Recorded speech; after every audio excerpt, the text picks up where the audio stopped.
Balik lagi di Charlie Bike Channel. Nah, kali ini kita mau bahas power meter. Power meter yang di crank sama di pedal. Karena banyak banget pertanyaan ke kita itu, mending mana? Mending power meter di pedal atau di crank? Nah, makanya kita bahas. Oke, kita lihat video kita.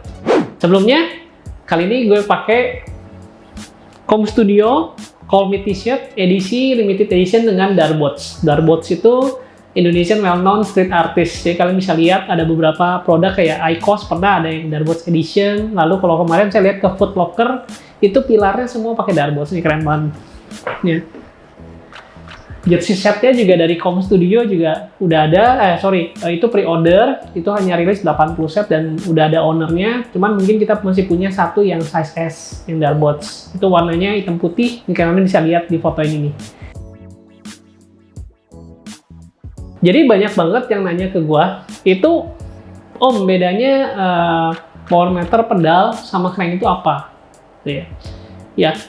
Ya kalau misalnya yang power meter yang di crank itu sensor-sensornya ada di crank. Contoh ini dari Stages Cycling Indonesia, udah resmi sekarang. Itu ada di left arm. Juga ada yang dual side kiri kanan. Terus ini ada dari SRM PM9 juga sama di Spider sebetulnya, bukan di crank arm. Nah, kita ngomongnya di crank lah. Nah, juga ada yang produk yang paling populer kita itu yang Favero Axioma, ini dari pedal. Kita akan bahas satu-satu, mungkin secara garis besar aja. Terus di akhir nanti saya akan kasih kesimpulannya menurut pendapat saya mending mana. Oke? Ya, kita mulai dari pedal dulu Favero Axioma ya. Nah, ini Favero Axioma ini adalah crank power meter yang di pedal. Dia ada 3 tipe untuk saat ini, ada look yang duo, ada look yang uno, dan yang terakhir ada Shimano Duo. Nah, kelebihannya Shimano Duo adalah ini hanya disediakan dalam bentuk axle power meter. Jadi rumahnya itu kita bisa pakai dari pedal Shimano. Jadi mesti beli juga pedal Shimano-nya. Namun pedal Shimano-nya yang saya udah tes itu biasanya middle to high. Jadi middle itu biasanya kayak R7000 bisa, R550, R500 bisa, R540 bisa. Yang bawah saya belum pernah coba. Nah, pedal-pedal MTB juga PDM 520 ke atas tuh bisa. Tapi ada tapinya. Yang paling atas XTR dan Dura Ace itu tidak bisa. Karena axle-nya Dura Ace itu sama XTR itu kecil. Jadi nggak lebih kecil daripada axle bawaan Favero Axioma. Cara gantinya gampang banget. Saya pernah ada videonya di feed-nya Instagram juga ada, bisa lihat di sini. Itu pernah saya kasih lihat, gampang banget, cuman pakai kunci 19 sama kunci 17 gitu. Nah, sebetulnya dari Axioma itu tidak menganjurkan ini Favero Axioma C Duo itu untuk dipakai MTB atau gravel. Ya. Cuman kenyataannya bisa kita pakai gitu. Ya. Jadi kalau kalian punya pedal Favero Axioma yang Shimano Duo, misalnya hari biasa pakai road bike, ya udah ganti pedalnya ke road bike. Tapi misalnya MT ini posisi lagi terpasang di PDT 8000 punya saya, kemarin habis saya pakai Audax Bandung, belum saya lepas. Jadi posisinya pasangnya di MTB atau pedal MTB atau gravel gitu. Nah, selain dari Favero Axioma, yang terkenal lagi adalah Garmin. Ada kode-kodenya itu RS200 atau RK. Itu bedanya kalau RK itu untuk look KO. Jadi K itu dari KO kelihatannya. Kalau RS, S itu dari Shimano. Ya, dari Shimano. Lalu kalau 1 itu artinya single. Biasanya ditaruhnya di posisi kiri.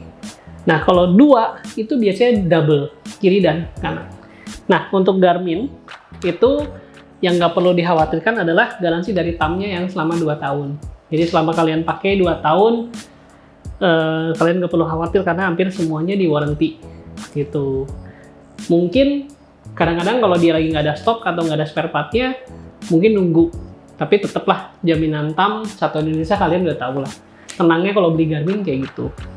Nah, yang perlu diperhatikan dari pedal power meter adalah Q factor-nya. Jadi karena ini Shimano kita bisa lihat ya. Ini saya udah ukur sama axle standarnya. Ini ngegeser sekitar 8 mm. Termasuk rod juga. Kalau rod mungkin gesernya sekitar 4 atau 5 mm. Nah, ini yang berubah adalah Q factor-nya. Jadi kalian tadinya kakinya misalnya begini, napaknya mungkin akan jadi lebih jauh. Nah, yang harus dipermainin, yang harus disetel adalah posisi klipnya, kiri dan kanannya. Jadi untuk klit saya, untuk pedal saya yang ini, klit saya tuh saya arahin ke bagian keluar, supaya pedalnya, supaya sepatunya tetap jadi masuk ke dalam. Saya pernah coba waktu kemarin awal Audax ya, awal Audax saya pakai ini, kaki saya terlalu ngebuka, agak sakit di lutut. Jadi saya berhenti, saya setel lagi, bagian klitnya agak keluar sehingga kakinya lebih masuk ke dalam, gitu. Jadi sebabin karena axle yang si Vapera Xioma ini ngegeser. Dan ini juga terjadi di Vapera Xioma Duo dan juga di Garmin. Jadi kalian harus setel klipnya lagi supaya dapat posisi enak, gitu. Ini yang pedal. Nah, untuk crank arm atau Inspider, ini kita punya misalnya rotor, twin power. Nah, rotor ini paling bagus kalau kalian pakai buat chainring oval. Karena rotor itu punya penempatan sensornya itu agak unik, itu di ujung sama di tengah, ujung sama tengah. Jadi bisa ngukur posisi chainring oval, bisa ngukur power dari chainring oval itu lebih akurat dibandingin yang lain. Dan juga dia ciptakan ini itu bisa langsung menentukan optimum chaining position dari chaining oval itu sendiri, karena ini bisa disetel. Posisi optimum chaining position bisa disetel, gitu. Ya, dan ini Inspider dari rotor. Untuk Inspider ini banyak banget brandnya, dari Cina juga ada yang punya banyak, kayak Magen, terus udah aneh-aneh lah, itu banyak. Dan kalian mesti lihat posisi hold ini sesuainya sama crank arm apa, misalnya sama crank SRAM 8 bolt, atau misalnya pakai rotor dan lain-lain, atau kadang-kadang ada yang misalnya White Industries kayak gitu-gitu. Cuman Inspider ini juga cukup populer sih. Nah, biasanya kalau Inspider gini ada dua tipe nih, ada yang pakai baterai, ada yang dicas, dan juga ada yang baterai paten. Biasanya baterai paten itu 3 tahun habis, kalian mesti kirim. Zaman dulu tuh ada SRM saya pernah dapat produk seperti itu. Jadi baterainya nggak bisa dicas, nggak bisa diganti, dipakai terus, kira-kira sampai ratusan jam. Setelah habis, kita mesti kirim ke SRM untuk diganti baterainya, gitu. Nah, ini dari SRM. Nah, kalau ini udah terkenal lah, mewah sekali. Jadi dia punya yang carbonnya look, dan ya bagusnya dia bisa adjustable crank arm length, bisa 170, 172,5, 175, tinggal posisi segitiganya dirubah-rubah. Ini keren banget nih, gitu. Nah, ini yang entry level adalah FSA. Ini cuma sekitar di bawah 6 juta, 5 juta sekian. Cuman memang barangnya berat sekali. Dan axle-nya itu cuma 19. Jadi kalian mesti punya BB-nya, BB kayak FSA Ghost Hammer, gitu. Dan juga ini yang kita bahas, brand-brand yang ada di saya, namun di luar ini banyak sekali.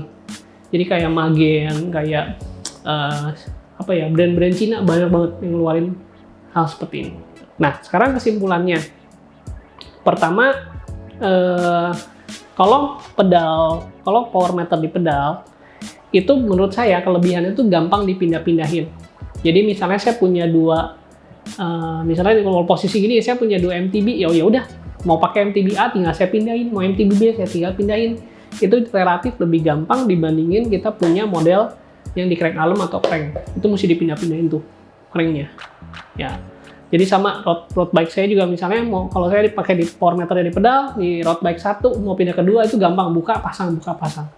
Kekurangannya adalah ini rentan sekali rusak. Ya. Saya punya customer itu ketika dipasang lalu keras dibukanya, kerasnya diketok-ketok aja, ini bisa pengaruh. Gitu. Jadi kalau pasang pedal usahakan jangan terlalu kencang, karena kan kita juga dia rotasinya kan sesuai, jadi semakin kita goes semakin dia ngencengin sebetulnya, gitu loh. Nah, terus pakai ring, jangan lupa ring yang di axle pedal, jangan lupa supaya crank armnya nggak pecah, dan juga kencengnya kalau sampai ada apa-apa ya rusak tuh ringnya, gitu loh. Lalu kalian juga mesti style klitnya, posisi klit di sepatu itu dengan posisi klit misalnya tanpa menggunakan Vapera Xioma misalnya, itu mungkin berubah ya. Cuman itu enaknya ya bisa digonta-ganti kapan aja kalian mau pindahin ke sepeda mana, itu enak banget gitu ya.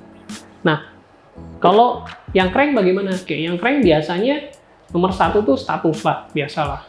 SRM gitu pasti orang mewah lah. Terus ada lagi yang kayak Dura-Ace atau Shimano, itu ada warranty, terus jadi tidak mengubah tampilan di sepedanya gitu loh. Jadi tidak mengubah tampilan, kayaknya pakai sama-sama Shimano tampilannya nggak ribet dan nggak banyak barang lah di pedal dan lain-lain gitu loh. Cuman yang masalah kadang-kadang cari panjang crank armnya yang sesuai. Misalnya saya pengen pakai CRM tapi 165 itu susah banget. Kalian harus pesen. Ya, kalau yang model Inspider gini kelebihannya sama, kalian bisa lepas-lepas. Gitu, bisa lepas-lepas bawa kemana aja. Itu gampang banget. Ya. Tapi masih lebih gampang pedal sih dibandingin ini. Ini kalian harus buka crank armnya. Untuk power meter yang di crank arm biasanya relatif lebih kuat dibandingkan dengan pedal. Kalau jatuh dan lain-lain ini masih lebih aman sih. Nah, cuman kalau misalnya power meter yang di pedal kan, misalnya Favero Axioma Duo, dia kan udah ada rumahnya tuh, udah ada pedalnya. Nah, kalau kita jatuh pasti pedalnya, rumahnya rusak. Kita bisa beli, memang kita bisa beli sih partsnya. Cuman lebih rentan dibandingin sama yang di crank arm. Kalau crank arm jatuh biasanya relatif lebih aman gitu. Jadi tidak merusak kalibrasi di dalamnya ataupun alat-alat di dalamnya. Nah, kelebihannya yang terakhir itu karena bentuk crank itu lebih besar, biasanya baterainya itu lebih besar dan lebih awet. Jadi kalau kita cas rotor twin power dibandingin Favero Axioma, kemungkinan kayak rotor itu rata-rata yang di crank itu baterainya lebih awet dibandingin sama yang di Favero Axioma. Dan juga saya juga senang pakai baterai yang coin. Jadi misalnya kayak Chainring SRAM Red AX itu pakai baterai coin itu gampang banget. Jadi sampai rusak ya udah, sampai habis baterainya udah nggak usah dicas, kita cuma ganti baterai coin. Itu dibeli di Indomaret, Alfamart juga banyak yang CR2032. Jadi biasanya kapasitas baterainya kalau di crank lebih besar. Demikian kelebihan kekurangan power meter di pedal dan di crank versi saya sendiri gitu. Kalau misalnya kalian ada yang mau hal-hal tanyain, jangan lupa komen di bawah sini atau DM kita atau datang ke toko. Jangan lupa nyalain loncengnya supaya ada supaya ada pemberitahuan untuk video-video terbaru. Dan jangan lupa share ke teman kalau ini semua bermanfaat. Terima kasih. Sampai ketemu lagi di video berikutnya. Bye bye.